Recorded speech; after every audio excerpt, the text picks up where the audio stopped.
Shalom bien-aimés, que Dieu vous bénisse, que l'Éternel Dieu des armées vous comble de sa grâce et de sa présence. C'est le vôtre, le frère Adélard, ministre de la parole. Donc nous allons aujourd'hui conclure notre intervention sur les dons, sur les dons des prophéties, sur le ministère prophétique, exercice et contours. Faisons un petit résumé. Nous avions expliqué que la Bible toute la Bible est considérée comme étant une prophétie parce qu'elle projette la pensée de l'Éternel dans ce qui va arriver quand Dieu entre dans la création. J'ai établi la différence qu'il y a entre le don des prophéties et le ministère prophétique. Je crois que mon bien-aimé, le frère Yannick Kamouzé, a également ajouté quelques éléments pour une bonne saisie. Et je vous avais dit que les prophètes de l'Ancienne Alliance, lorsqu'ils voulaient parler de la part du Seigneur, ils n'avaient donc pas besoin de consulter le rouleau. Ils se mettaient donc devant le peuple et ils parlaient au peuple. Et je vous ai fait comprendre que les prophètes, selon la pensée de l'Écriture, ne pouvaient émerger qu'au milieu des enfants d'Israël. Donc, il n'y a aucun prophète qui ne soit sorti d'Israël qui puisse venir de l'extérieur de la maison de Jacob. Donc, Dieu suscitait les prophètes parmi les enfants d'Israël. Et lorsque Dieu suscitait un prophète, ici je parle d'abord du ministère prophétique, c'est-à-dire des ministres prophètes. Et lorsque Dieu les envoyait, il les envoyait pour son peuple. C'est comme ça que j'ai refusé, pour ne pas dire récusé, cette conception erronée de ce que l'on appelle le prophète des nations. Il faut faire très attention. Parce que vous ne verrez aucun prophète qui soit parti prophétiser en dehors de la maison de Jacob. Parce que Dieu ne se souciait donc pas des Philistins. Il ne se souciait pas des Jébusiens, des Amalécites, des Hétiens, des Cananéens. Ce n'était pas l'affaire de Dieu. Les Babyloniens n'intéressaient pas Dieu. Donc, lorsque le Seigneur voudrait s'occuper des nations, le Seigneur va donc utiliser le ministère apostolique et le ministère évangélique pour que l'homme ou la femme qui écoute, qui est encore païen, puisse d'abord venir dans la maison du Seigneur. C'est ainsi que je vous ai fait comprendre que tout le temps qu'Israël était dans le pays d'Égypte, Dieu n'a suscité aucun prophète. Jamais. Lorsque Dieu va susciter Moïse et Aaron, il va les susciter pour une et une seule raison: faire traverser Israël la mer Rouge, c'est-à-dire sortir de l'Égypte.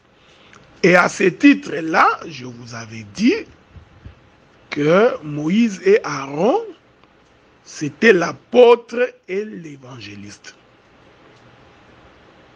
Et une fois qu'ils sont sortis de l'Égypte, Ils ont marché dans le désert.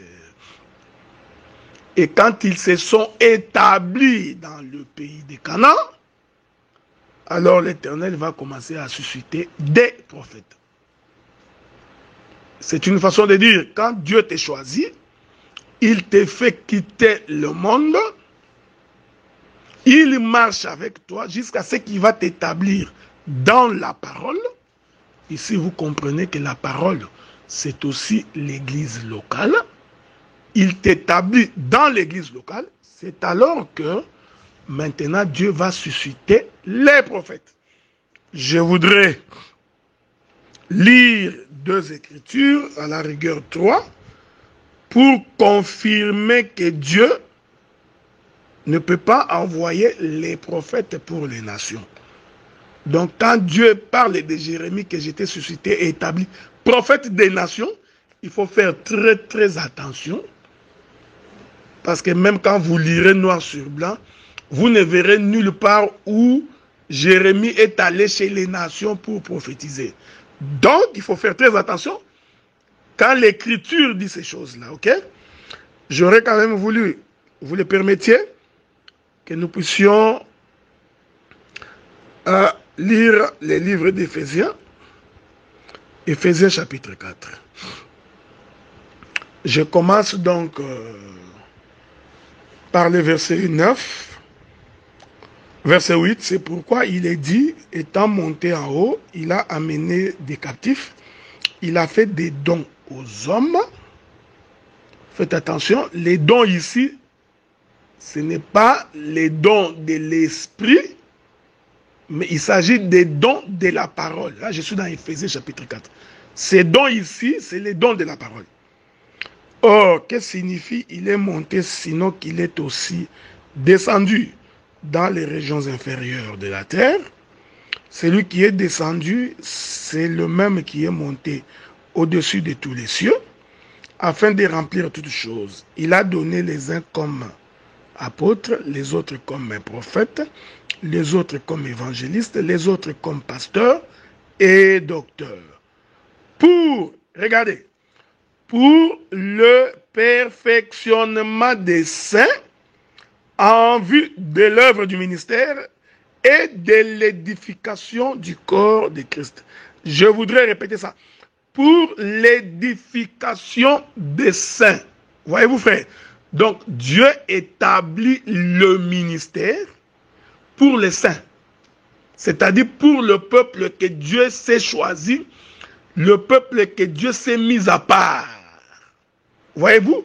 Donc, le ministère n'est pas donné pour les païens. Le ministère est donné pour le perfectionnement des saints. Donc, il faut préalablement que la paix de Dieu soit avec vous, que Dieu vous sépare d'eux. Il est merveilleux. Une fois qu'il s'est acquis un peuple qu'il appelle le saint au prix de son sang, c'est alors que Dieu va donner à ces peuples-là le ministère, les dons de la parole. Les dons de la parole, c'est les dons le plus important que Dieu accorde à son peuple. Voilà pourquoi nous veillons sur les prédicateurs. Parce que c'est le prédicateur, c'est-à-dire les ministres de la parole, qui vont édifier le saint. Est-ce que vous comprenez ce que nous disons? Donc, ainsi, les ministres prophètes, Dieu a donné ça, les a donnés comme un don pour l'édification des saints. Or, qu'est-ce que signifie les saints? Le saint, c'est le peuple mis à part. C'est le peuple que Dieu s'est choisi. Je vous avais dit que l'évangile que nous prêchons, c'est un évangile qui a des rétroviseurs. Il faudrait toujours aller voir ce qui a été. Parce que l'Écriture dit ce qui est, c'est ce qui a été, et c'est ce qui sera. J'aime ça. Donc, allons consulter ce qui a été. Qu'est-ce qui a été? Adam était poussière, éparpillés dans le monde, qu'est-ce que le Seigneur fait? Il commence par rassembler la poussière de la terre. Donc, il est en train d'extraire Adam des autres poussières. Vous voyez, c'est ça le saint. C'est ça le peuple qui s'est choisi. Donc, il extirpe Adam des autres poussières. Il tire Adam des autres poussières. Ces mouvements-là d'extraire la poussière pour les séparer des autres poussières, ces mouvements-là, c'est ça. C'est ça, Dieu s'est choisi une portion de terre qu'on appelle le saint. Avez-vous remarqué? C'est la première chose que Dieu fait. Comme l'Éternel parle tantôt d'une manière ou tantôt d'une autre, je voudrais répéter la même chose d'une autre manière. Que la paix de Dieu soit avec vous. Que Dieu vous bénisse, qu'il vous garde. Nous continuons notre marche de sanctification. Je vous avais dit que je vais utiliser une autre portion de l'Écriture. Hein? Donc, Dieu parle tantôt d'une manière ou tantôt d'une autre. Donc, je prends une autre Écriture. Hein? Je ne suis pas très loin de ce que je viens de dire tantôt. Je retourne un tout petit peu. Genèse chapitre 1er. Le verset 9. Dieu dit que les eaux qui sont au-dessous du ciel se rassemblent en un seul lieu et que le sec apparaisse. Je vais répéter ça. Que les eaux qui sont au-dessous du ciel se rassemblent en un seul lieu. Donc nous comprenons qu'il y a deux mouvements ici. Le premier mouvement, c'est que les eaux se sont rassemblées. Que Dieu vous bénisse. Donc nous comprenons qu'il y a eu ici une trompette de rassemblement, hein, voyez-vous? Parce que les eaux qui se rassemblent, ces eaux ici représentent le peuple. Que Dieu vous bénisse. Selon le livre d'Apocalypse, les eaux que tu as vues, ce sont les hommes, le peuple et les nations. Voilà. Donc, les eaux qui se rassemblent ici en un seul lieu, nous comprenons que l'Éternel Dieu a sonné la trompette de rassemblement. Bon, virgulons, ok? Donc, changeons de bande d'autoroute sur le même sujet, que Dieu vous embrasse. Regardez, le rassemblement des eaux, c'est aussi le rassemblement d'Adam. Donc, ce que Dieu va faire au 6e jour de la création, quand Dieu voulut former l'homme qui rassemble la poussière de la terre, ceci n'était qu'une répétition, ok? Comme il n'y a rien de nouveau sur la terre. Dieu, déjà en rassemblant les eaux en un seul lieu, nous disons que ce rassemblement-là, c'était le corps d'Adam. Voyez-vous, une fois que le corps s'est rassemblé, l'Éternel dit que le sec apparaisse. Donc nous comprenons que le sec est apparu lorsque les eaux se sont rassemblées. Donc ici, le sec qui apparaît, c'est l'intérieur des eaux. Que Dieu vous bénisse. Hein? Donc, que Dieu vous bénisse. Je suis en train d'espérer que vous serez assez fort pour supporter ce que je vais dire. Donc, quand vous lisez cette écriture, vous avez l'impression que quand les eaux se sont rassemblées, donc les eaux cachaient le sec à l'intérieur. Ok? Hein? Donc, c'est comme si les eaux submergeaient le sec. Est-ce que vous comprenez ça? Comprenez-moi bien. Comprenez-moi. Donc, le sec que Dieu a appelé la terre était donc à l'intérieur des eaux. Ainsi, les eaux étaient comme la chair et le sec était comme l'esprit dans les eaux. Que Dieu vous bénisse. Donc, cela veut dire que lorsque les eaux s'étaient rassemblées, hein, donc quand nous voyons les eaux rassemblées, en réalité, à l'intérieur des eaux, il y avait donc le sec. Ainsi, que Dieu vous bénisse, remarquez. Donc, le moment des rassemblements des eaux, c'est toute une dispensation. C'est la dispensation qui cache les secs. Est-ce que vous remarquez ça? Bon, je vais répéter ça pour une bonne saisie, pour une meilleure compréhension. C'est ce qui fait la beauté de l'évangile éternel.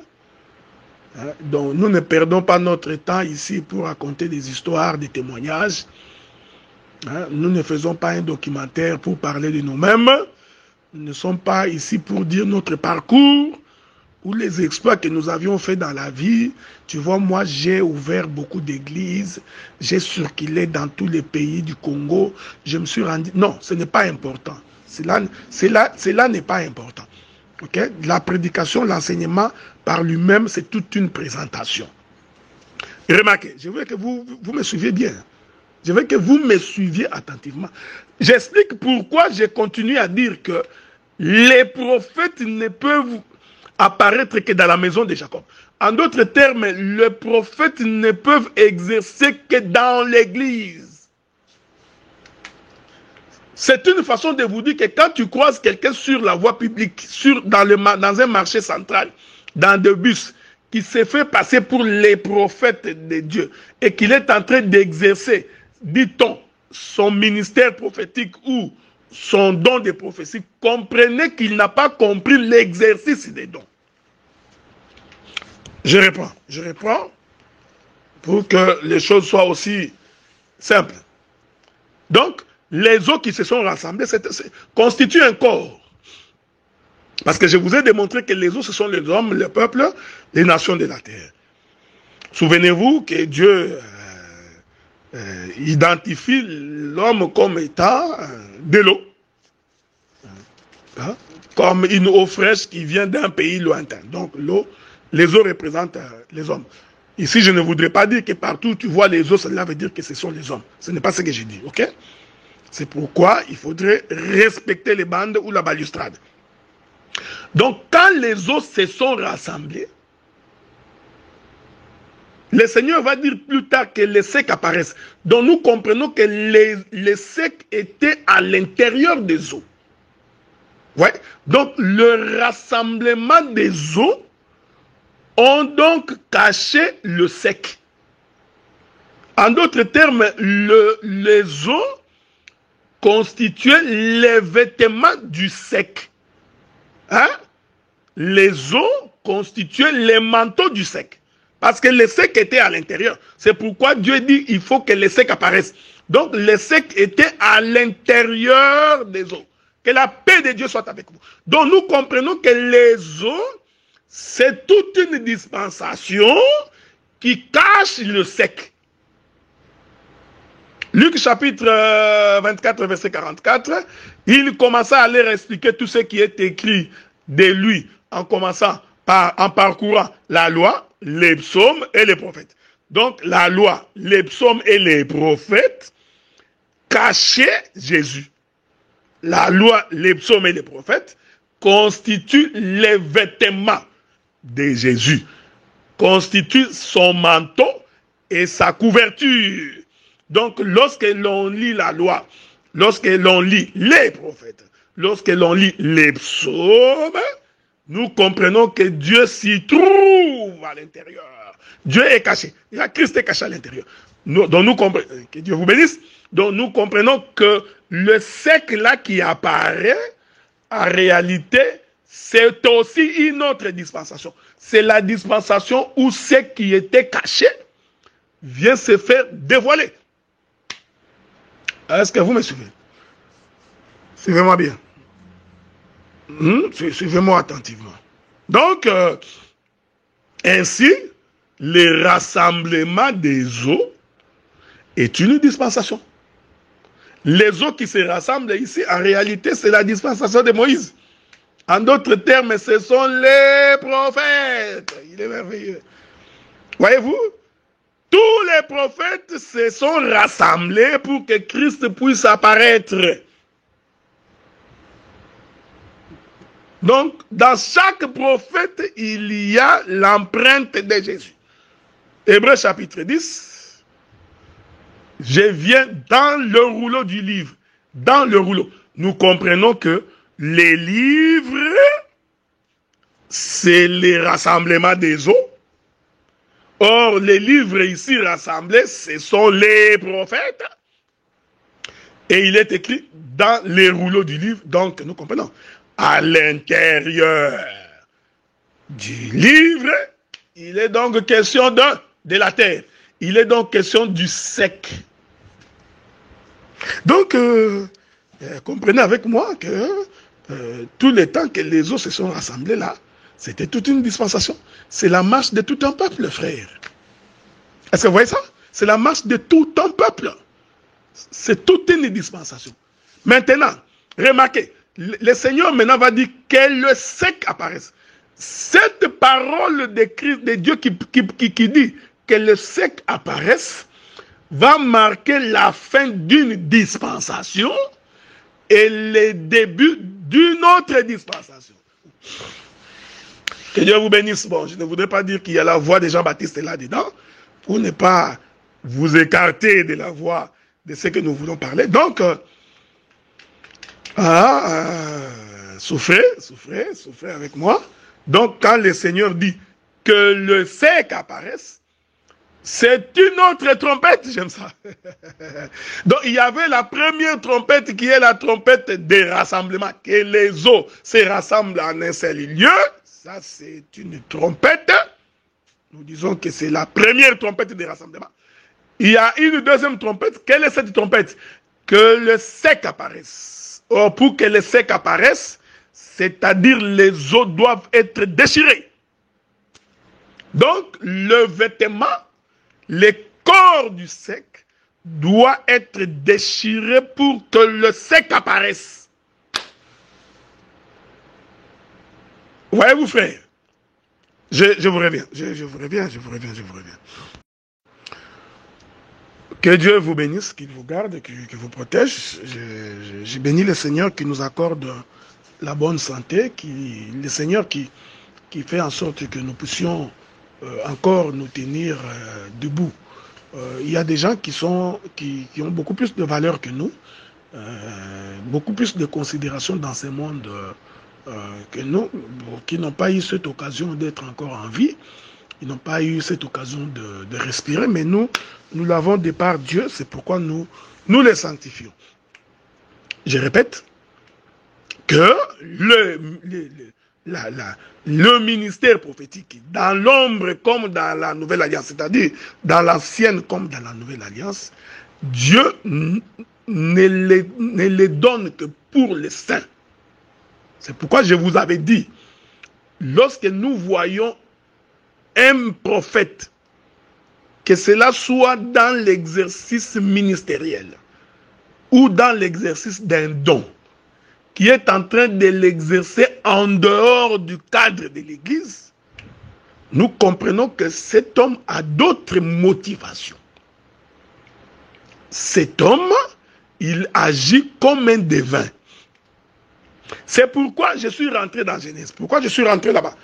Pour vous faire remarquer d'une chose. Prenons le livre de Matthieu dans son chapitre 2. Matthieu dans son chapitre 2. Je vais lire le verset 4. Voici les origines des cieux et de la terre quand ils furent créés. Lorsque l'Éternel Dieu fit une terre et des cieux, que Dieu vous bénisse, Dieu a fait une terre, plusieurs cieux. Il est merveilleux. Voyez-vous? Donc, les cieux, c'est au pluriel, mais une seule terre. Voilà, que Dieu vous bénisse. Donc, j'ai parlé donc d'une terre et de plusieurs cieux. Nous allons lire cette écriture, que Dieu vous bénisse. Il est merveilleux. Hein? Donc, l'évangile que nous portons, c'est l'évangile de le pourquoi de chaque écriture. Ce n'est pas pour rien que Dieu parle des cieux et d'une seule terre. Que Dieu vous bénisse. Et vous allez remarquer que Genèse chapitre 2, verset 5, l'Écriture dit qu'aucun arbuste des champs n'était encore sur la terre, et aucune herbe des champs ne germait encore, car l'Éternel Dieu n'avait pas fait pleuvoir sur la terre, il n'y avait point d'homme pour cultiver le sol. Ah, que Dieu vous bénisse. Donc, nous avons, or, pour qu'il y ait la pluie sur la terre, il faut que les cieux, vous voyez, au pluriel, plusieurs cieux doivent s'ouvrir pour arroser une seule terre. Que Dieu vous bénisse. Donc, Ésaïe chapitre 55, à partir du verset 9, verset 10 et verset 11, l'Écriture définit la pluie comme étant la parole. Donc, les cieux qui font pleuvoir la pluie, plusieurs cieux qui vont faire descendre la pluie, Ésaïe chapitre 55 définit la pluie comme étant la parole. Nous comprenons que la parole pour quitter le ciel, non, la parole pour quitter les cieux, voyez-vous, la parole va prendre plusieurs cieux. Ici, nous comprenons que les plusieurs cieux ici, ce sont les différents prophètes qui arrosent la même terre. Donc, chaque venue d'un prophète constitue une partie des cieux. Donc, quand Jérémie vient, c'est les cieux, Habakkuk, les cieux, Sophonie, les cieux, Jérémie, les cieux, Néhémie, les cieux. Donc, les cieux au pluriel représentent les prophètes. Que Dieu vous bénisse. Et ces prophètes-là, écoutez-moi bien dans le Seigneur, cette pluie ne tombe que sur une terre. Quelle est cette terre? C'est cette terre sortie des eaux le troisième jour. C'est-à-dire, c'est cette terre-là que Dieu appelle sec. C'est ce que j'ai appelé l'assemblée des saints. Voyez-vous? Voyez? Donc, nous nous rassemblons pour que les saints puissent être mis en exergue. Une fois qu'il est mis en exergue, maintenant les cieux peuvent s'ouvrir. Je voudrais lire une écriture dans les livres de Job. Vous allez souffrir avec moi. Si je ne me trompe pas, entre les livres de Job ou les livres des Proverbes, je crois que c'est dans les livres de Job. Voilà. Je suis dans Job chapitre 38, le verset 37. Qui peut, avec sagesse, compter les nuages, verser les outres des cieux? J'aime ça. Voyez-vous? Voilà. Donc,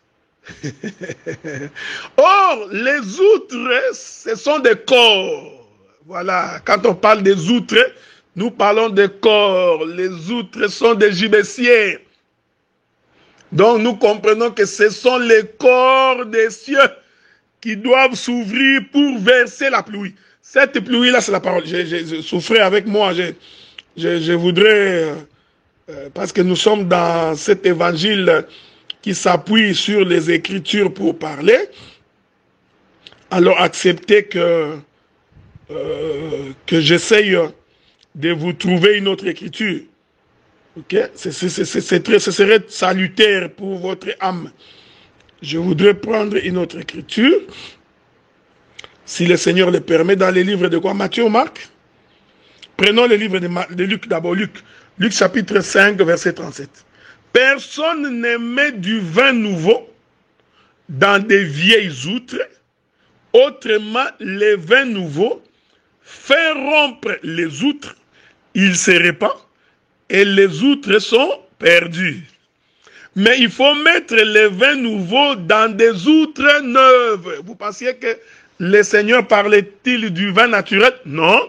Le Seigneur expliquait que pour que l'on mette le Saint-Esprit, c'est-à-dire le vin nouveau, dans les outres c'est le corps de l'homme, il faut donc que nous ayons affaire à des hommes nouveaux. Les hommes nés de nouveau. Est-ce que vous voyez ça? Donc, les outres ici représentent les hommes. Faites attention. Donc, quand on dit les outres des cieux, hein, les cieux, c'est-à-dire ce sont les prophètes. Et ce sont les prophètes qui arrosent la terre. Arroser la terre, c'est-à-dire que les prophètes descendent sur la terre. Une seule terre, parce qu'en réalité, Dieu n'a qu'une seule épouse. Que Dieu vous bénisse. Je n'entre pas dans les dispensations. Parce qu'en réalité, et Israël et nous ne formons qu'un seul corps. C'est le frère Paul qui l'a dit. Il dit qu'il a brisé, il a renversé les murs de l'inimitié pour que des deux, qu'il n'en fasse qu'un. Voyez-vous? Donc, c'est ça l'épouse de notre Seigneur Jésus-Christ. C'est ce que nous sommes. Je n'entre pas dans beaucoup de détails parce que nous pourrons l'expliquer de plusieurs manières. Donc, une seule terre, cette terre-là représente donc ce que nous sommes, c'est-à-dire l'Église, et c'est l'Église qui bénéficie des outres des cieux qui se déchirent, qui se déversent. C'est pourquoi l'Écriture dit que dans leur détresse, ils invoquèrent l'Éternel. Qui ont invoqué l'Éternel? C'est le peuple de Dieu. Et Dieu leur envoya sa parole. Est-ce que vous remarquez ça? C'est pourquoi l'Écriture va dire dans le livre de Genèse chapitre 2 que pour que l'herbe pousse, pour que les champs germent, les arbres, il faut que la pluie descende des cieux. Voyez-vous? Or, cette pluie ne peut descendre que dans un corps, dans un champ que Dieu s'est choisi. Que Dieu vous bénisse, que Dieu vous bénisse. Je voudrais ajouter un élément pour que nous puissions avancer. C'est pourquoi le Seigneur dira à ses disciples que ne sortez pas encore de Jérusalem, attendez. Lorsque le Saint-Esprit viendra, le Saint-Esprit viendra d'en haut, hein, ne vous en faites pas. Il est merveilleux. Donc le Saint-Esprit, c'est toute une pluie qui descend du ciel. Lorsque le Saint-Esprit viendra. Mais, avant que le Saint-Esprit ne vienne, il faudrait que les disciples se rassemblent en un seul lieu. Voilà pourquoi, bien aimé dans le Seigneur, le jour où le Saint-Esprit était descendu, il n'était pas descendu quand les disciples étaient éparpillés. J'aime ces choses, j'aime ces choses. Voyez-vous, certainement que chacun avait son travail, certainement que chacun avait sa maison. Ils avaient leurs activités. Mais les jours où le Saint-Esprit devait descendre, Dieu a fait en sorte que tous les disciples au nombre de 120, qui est l'âge de l'homme, hein, donc, qui est l'âge de Moïse, dont nous comprenons que c'était Moïse qui s'était rassemblé, que Dieu vous bénisse, qui était au nombre de 120 dans cette chambre-là, nous disons qu'il y a eu rassemblement. Voyez-vous, ils se sont rassemblés. Une fois rassemblés, maintenant le Saint-Esprit va descendre. Que Dieu vous bénisse. Donc, le don ministériel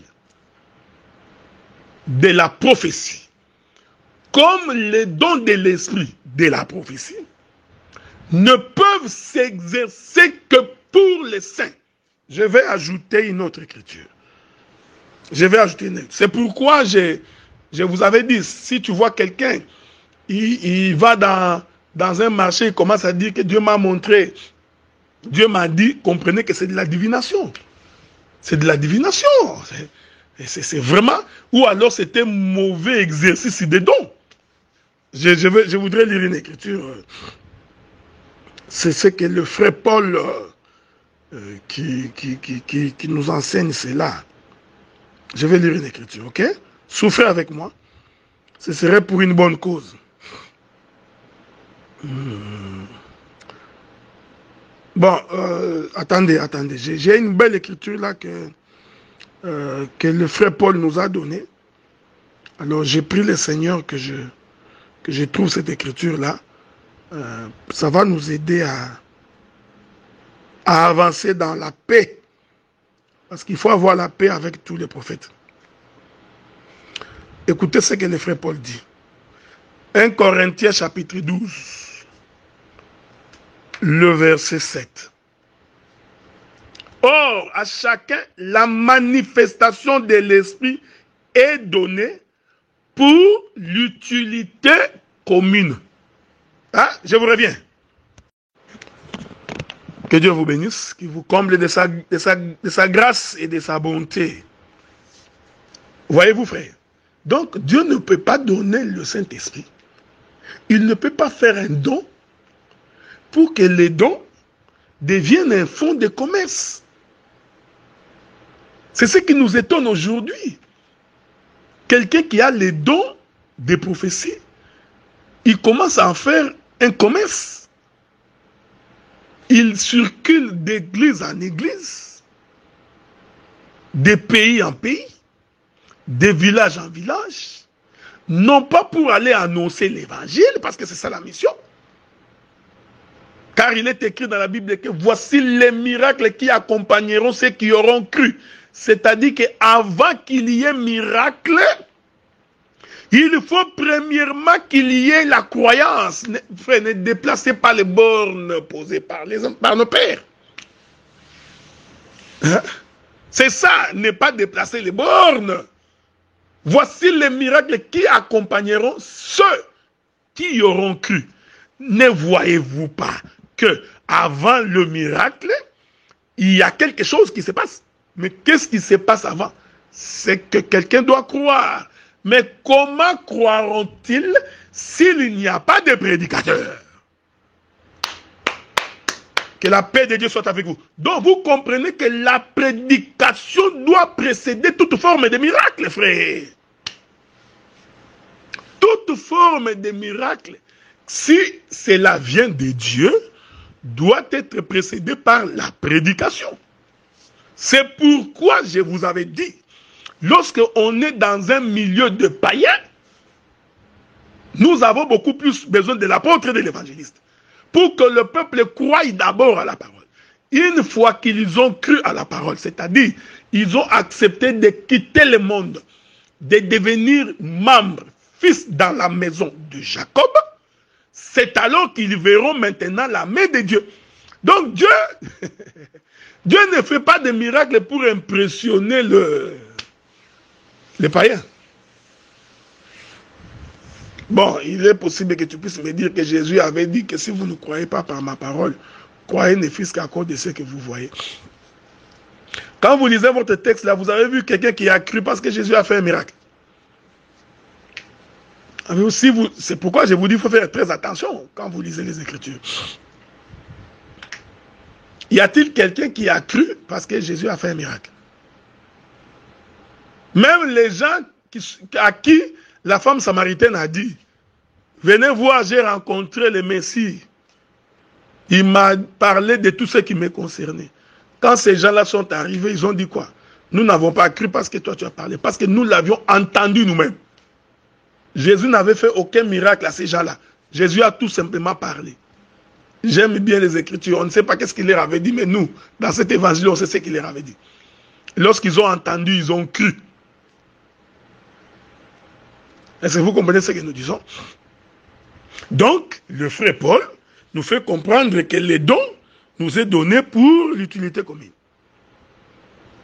Donc, c'est-à-dire qu'il faut d'abord que nous soyons ensemble. C'est ça, Adam.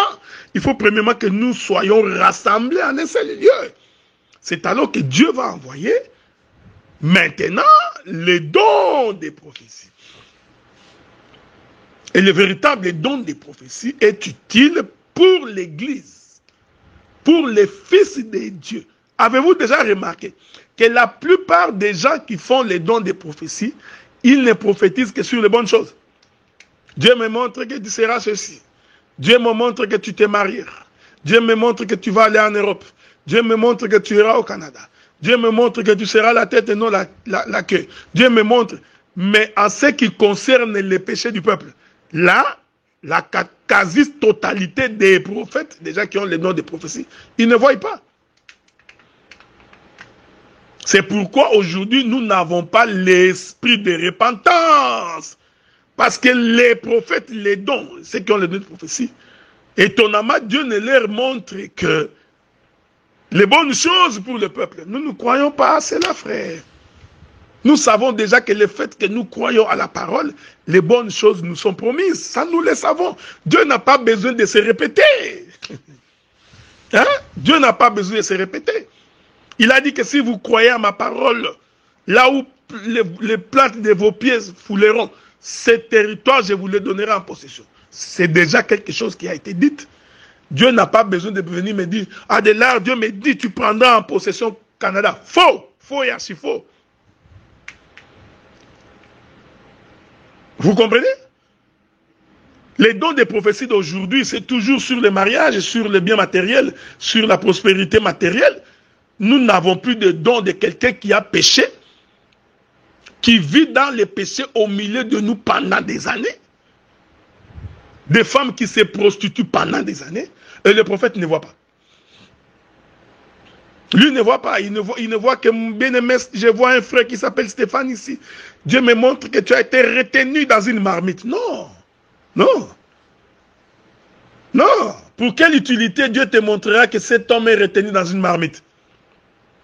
Car nous n'avons pas à lutter contre la chair et le sang. Pour quel intérêt?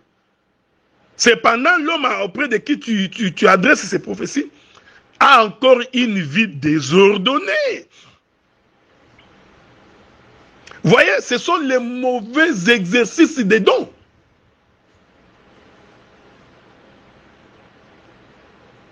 Regardez, je vous avais dit la fois passée ceci. Dans l'exercice des dons des prophéties, parce que c'est là que je voudrais m'atteler. Parce que le ministère prophétique, je me suis étalé assez longtemps, vous aviez compris. Dans les dons des prophéties, selon l'exercice de Dieu, lorsque quelqu'un a péché, l'Éternel va aller vers la personne pour convaincre l'homme de son péché. Si Dieu expose quelqu'un en public, dis-toi que Dieu doit lui avoir déjà parlé de plusieurs manières. L'homme n'a pas compris, Dieu va l'exposer. Et quand Dieu expose, c'est généralement pour que tu sois couvert de honte et que cette honte t'amène à la repentance. Quand tu es un enfant de Dieu. Avez-vous remarqué ça? Je vous avais donné l'exemple de David. Le prophète est allé le voir en personne quand il avait pris la femme de son serviteur.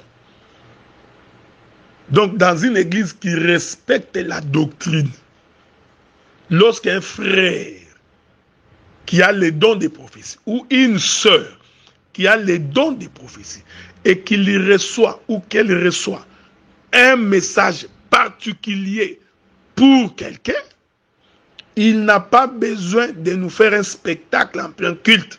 Non. Ça, là, c'est du spectacle. Frère, je vous dis, c'est du spectacle. Ce n'est pas pour décourager les dons des prophéties. Non. Nous encourageons les dons, mais que cela se fasse selon l'analogie de la foi. Je vais prendre un exemple concret. Dieu te montre que le mari de la sœur Germaine, non, inversons. Dieu te montre que la femme du frère Germain vient de sortir d'un hôtel avec quelqu'un d'autre. Dites-nous, pourquoi tu te mettras debout devant les gens et dire, Dieu m'a montré que la femme du frère Germain vient de sortir de l'hôtel avec un autre frère. Vous voyez? Qu'est-ce qui va arriver? À votre avis? Mais vous mettez le mariage là en danger. Toute l'église saura que cette femme s'est prostituée. C'est pourquoi vous allez remarquer, frère, la plupart des prophéties là qu'on donne en public là, c'est toujours les prophéties qui arrangent l'homme. Donc tu vois un frère bien habillé, Dieu m'a montré que tu seras ministre. Tu serviras Dieu parce qu'il a une posture comme les 7 premiers fils d'Isaïe, les grands frères de David. Tu regardes la forme du frère ou la forme de la sœur, alors tu commences à prophétiser. Dieu m'a montré que tu seras une grande servante, tu seras un grand serviteur. Parce que tu as vu la forme, c'est faux. Parce que vous flattez les gens. C'est un mauvais... Ça, c'est de la divination. C'est de la divination. petit à petit, nous sommes en train de reprendre les mauvaises habitudes que nous avions rejetées. Donc, si tu reçois la prophétie de quelqu'un, c'est comme j'ai entendu ces derniers temps, après la mort du prophète qui a là, non, Dieu m'avait montré. C'est bien, ce n'est pas mauvais que Dieu t'ait montré, mais est-ce que tu as parlé au frère? Est-ce que tu l'as avisé de ce que Dieu t'avait montré? Vous voyez? Les prophéties individuelles ne peuvent pas se proclamer dans toute l'assemblée. Ça, c'est un désordre. Soit c'est un désordre, soit que le prédicateur ou celui qui a les dons veut nous prouver qu'il est quelque chose. C'est pourquoi le brisement est une chose importante. La conversion est une chose très très importante. Parce que celui qui est converti fera des choses humblement. Il ne voudra même pas que l'on sache que c'est lui. Il ne se vantera pas de ce qu'il a comme don. Parce qu'il comprendra que ce que j'ai, je l'ai reçu de Dieu. Je vous reviens. Bon, que la paix de Dieu soit avec vous. Donc, je vais conclure. Donc, vous savez, les sujets complexes, je ne peux pas, même pendant 3 ou 4 séances, prétendre que j'ai exploré tous les pays des Canaan. Ok? Donc, j'ai pris une portion qui m'était réservée. L'autre portion, les autres serviteurs pourront y revenir pour nous amener sur le chemin de la vérité. Donc, vous comprenez que l'exercice des dons, des prophéties, c'est une chose qui est donnée et aux hommes et aux femmes. Ok? Donc, comme un frère, comme une sœur, peuvent avoir les dons des prophéties. Mais dans l'exercice de ces dons des prophéties, premier élément à retenir, les dons est donné pour l'utilité commune. Donc Dieu ne peut pas te donner un don pour que tu en deviennes un commerçant, pour qu'au travers de ces dons que tu deviennes un commerçant. Non. Les dons des prophéties n'est pas le ministère prophétique. Donc quelqu'un ne peut pas avoir un don et commencer une église. Les dons ne peuvent pas diriger une église. Je précise ça. C'est très important. Les dons ne peuvent pas faire de toi un prédicateur. C'est comme on voit quelqu'un qui a les dons de chanter. C'est un talent. Il chante bien. Comme il chante bien, après-demain, il devient pasteur. Nous en parlerons avec les détails des Écritures.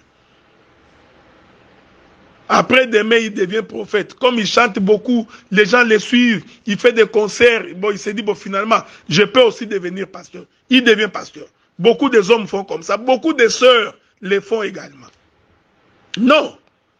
L'exercice des dons des prophéties, c'est pour le corps de Christ. Nous en avons besoin pour nous. C'est pourquoi je vous avais dit que les dons des prophéties portent sur la vie du peuple.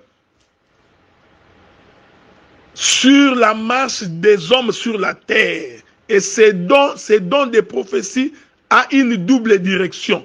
Il y a la direction individuelle et la direction commune. C'est-à-dire tu peux recevoir un message en tant que prophète, don pour toute l'église. Quand le message concerne toute l'église, en ce moment-là, on peut... Que Dieu vous bénisse. Bon, voilà, bien aimé, nous nous excusons parce que pendant que nous parlons, donc il y en a encore d'autres qui publient. Donc, il y a des appels qui rentrent, c'est pourquoi nous avions été interrompus. Donc, je disais donc, les dons des prophéties prennent ces deux directions. Quand le message est individuel, allez-y voir la personne individuellement. Quand le message est commun, qu'est-ce que vous faites? Vous l'adressez à tout le monde. Je vais prendre un exemple. Que Dieu montre que dans l'église, qu'il y aura beaucoup d'accidents qui vont arriver parmi les membres de l'église. Tu vois, ce message-là n'est pas un message individuel, c'est un message qui porte sur toute l'église. Et là, le prophète, dont celui qui a les dons de prophétie, peut donc les communiquer ou les dire dans toute l'église, devant tout le monde. Mais quand le message est personnel, selon l'exercice des dons, il faudrait aller voir la personne. Alors il faudrait arrêter de faire des aventures. Des aventures du genre, Dieu me montre ici un frère avec un nom qui commence par K, K. Après K, j'ai vu A, A, A. Après A, Kassongo va sortir, Kabila va sortir, Kamouze va sortir. Non! Arrêtez de nous faire des exhibitionnismes. Si tu as vu quelqu'un avec les noms qui commencent par K, allez voir la personne la personne dont les noms commencent par la lettre K. Donc ne viens pas faire du tâtonnement devant le peuple. C'est un désordre. Ça, ce n'est pas l'évangile. Dieu me montre ici, quelqu'un a mal au dos. Non, ça c'est une supposition. C'est une étude de probabilité. Nous ne sommes pas en statistique. Si Dieu te montre quelqu'un qui a le mal de dos, Dieu doit te le montrer. Quelle est cette personne? Et quand Dieu te le montre, tu n'as pas besoin de l'appeler devant nous. Non, nous on n'a pas besoin de savoir que l'homme a mal au dos. Allez voir la personne qui a mal au dos, va prier pour lui en cachette. Ou va lui dire l'orientation que Dieu t'a donnée pour la personne. Est-ce que vous comprenez ce que nous disons? Ça, c'est un désordre. Aujourd'hui, il y a beaucoup de gens qui sont devenus des commerçants. Ils lancent des prophéties à des gens pour qu'on leur donne l'argent. L'homme est au Congo, il prophétise pour des gens qui sont à Londres et il demande à ceux qui sont à Londres de lui envoyer l'argent. C'est du vol, frère, c'est du vol. C'est de la divination. La faute est à celui qui prophétise. C'est un menteur. Celui qui envoie aussi l'argent, il est ignorant de la connaissance de Dieu. Nous ne refusons pas que vous puissiez aider vos frères. Oui. Mais on ne peut pas monnayer un don. Si ça vous monte à cœur de servir l'homme de Dieu, ou de lui faire des dons, faites-les. Mais ne les faites pas parce qu'il a prophétisé sur toi. D'abord, cette manière-là est anti-biblique. Est-ce que vous comprenez ça? Arrêtez de faire la divination. L'Éternel Dieu accorde chaque chose à son temps. Quand tu es un enfant de Dieu, saint de Dieu, qui craint Dieu, qui marche selon la voie de Dieu, tu t'es détaché du monde. La pluie tombera et la terre produira de la semence. C'est une promesse. Dieu ne peut pas s'en départir. Mais il y a des gens qui usent des dons de prophétie. D'abord, ils se font appeler ministres prophètes alors qu'ils n'ont que les dons. Je vous avais dit que le ministère prophétique, ça a été expliqué ici plusieurs fois, porte sur l'interprétation de l'écriture, la projection des événements dans le plan divin, selon le salut, la rédemption de l'humanité. Ça, c'est le ministère prophétique. Mais les dons vont porter sur la vie du peuple, pris individuellement ou pris collectivement. Et les dons des prophéties est différent du ministère prophétique, vous avez vu? C'est pourquoi il n'y a aucune femme qui a le ministère prophétique. Il n'y en a pas dans la Bible. Mais nous avons des femmes qui ont les dons des prophéties. Parmi lesquelles nous avons cité Déborah, qui prophétisait sur la marche d'Israël, sur la marche du peuple, sur la manière de vivre. Mais Déborah n'ouvrait pas les rouleaux pour dire qu'ainsi parle l'Éternel, Dieu des armées. Non. Donc Déborah, c'est les dons des prophéties. Ce n'est pas le ministère prophétique. Avez-vous remarqué cette chose? Donc nous précisons que le don des prophéties devrait s'exercer selon l'analogie de la foi. Pas des prophéties d'à peu près, des suppositions, des probabilités. Dieu me montre ici que quelqu'un a mal au genou. Déjà, quand tu dépasses la cinquantaine, tu commences à avoir mal au genou. C'est le poids de la vieillesse. Certainement que certains vont sortir, 2, 3, 4 personnes sortiront. Ce n'est pas Dieu qui te l'a montré. Arrêtez de mentir au peuple de Dieu. Arrêtez de faire de fausses prophéties ou vous faites la divination. Que la paix de Dieu soit avec vous. Donc, dans l'exercice des dons, je précise, je donne les deux grands couloirs. Quand la prophétie est individuelle, nul n'est besoin pour toi de l'exercer en public, devant tout le monde. Non. Mais si le message, il est commun, tu t'adresses dans toute l'église. Ou alors, si les sorciers nous envahissent, ça peut arriver. Nous sommes dans l'église, 3, 4 frères sorciers, des sorciers entrent dans l'église. Dieu peut te montrer les sorciers. Alors, Dieu, comme le message va concerner tout le monde, parce que nous sommes envoûtés, nous sommes sous l'oppression, tu pourras dire à l'église, Dieu me montre que il y a 3, 4 frères sorciers qui viennent d'entrer dans l'église.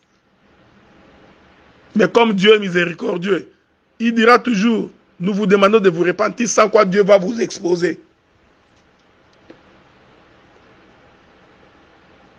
Est-ce que vous comprenez?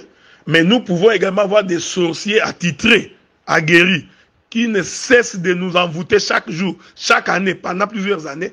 Des gens comme ça, Dieu peut les exposer devant tout le monde. Et s'ils doutent, Dieu peut les rendre aveugles devant tout le monde pour que l'on sache qu'il est Dieu. Ça peut arriver. Mais ces aventures-là de tu vas te marier l'an prochain, pourquoi est-ce qu'il faut que tu les dises devant tout le monde? D'ailleurs, tous les célibataires ont l'espérance de se marier, non?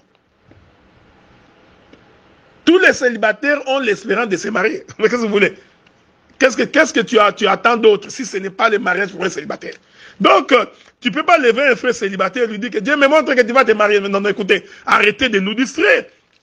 Dieu ne peut pas faire des prophéties comme ça. C'est pour faire plaisir à quelqu'un. Non, ce n'est pas une prophétie de Dieu. Tu peux faire des paroles déclaratives. Je voudrais que tu te maries. Parce qu'il est écrit que tu te marieras. Ça, c'est oui. Mais dire que Dieu m'a montré, ma soeur, Dieu me montre que tu vas te marier. Non, non, non, arrêtez, frère. Il va se marier parce que c'est une promesse que Dieu a faite à la postérité d'Abraham. Dieu n'a pas besoin de répéter une telle prophétie. Donc arrêtez de nous distraire. Nous vous disons ces choses pour que vous soyez aussi aguerris. Que vous puissiez aussi voir.